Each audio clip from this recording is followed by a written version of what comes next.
आतंकी हमले में किसी ने अपना बेटा खोया, किसी ने अपना भाई खोया, किसी ने अपना जीवन साथी खोया।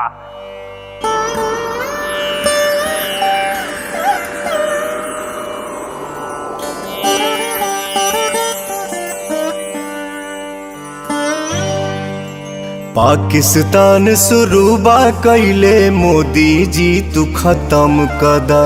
पाकिस्तान शुरूबा कैले मोदी जी तू खत्म कदा। अमित शाह जी आतंकवाद के दुनिया से ही कम कदा। दुनिया से ही कम कदा, दुनिया से ही कम कदा।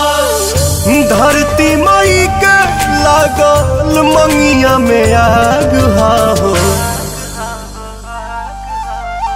सिनुरा सुहाग हो, भारत के भाग हो। सिनुरा सुहाग हो, भारत के भाग हो।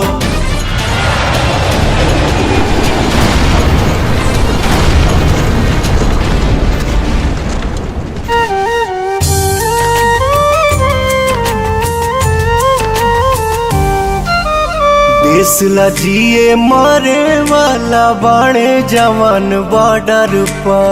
बाणे जवान बॉर्डर पर, हाँ बाणे जवान बॉर्डर पर। मुल्क मिटाई है राजनाथ जी रउआ ये कहीं ऑर्डर पर। रउआ ये कहीं ऑर्डर पर। घर में घुस के मारे वाला फौजी विभाग हो, सिनुरा सुहाग हो, भारत के भाग हो।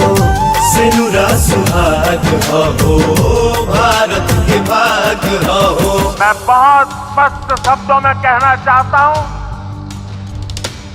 जिन्होंने ये हमला किया है उन आतंकियों को और इस हमले की साजिश रचने वालों को उनकी कल्पना से भी बड़ी सजा मिलेगी।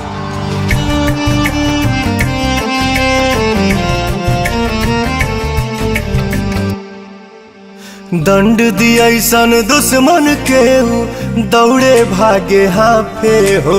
दौड़े भागे हाफे हो, हाँ दौड़े भागे हाफे हो। फिर कश्मीर में आवे खातिर सोच कर जाका पे हो। सोच करे जाका पे हो। कहेले पवन ऐसे बड़ न कुछ प्यार हो, सिनुरा सुहाग हो, भारत के भाग हो। सिनुरा सुहाग हो, भारत के भाग हो। शान सिंदूर हो, जान सिंदूर हो, और सुहागिन औरत के सम्मान सिंदूर हो। बोलिए भारत माता।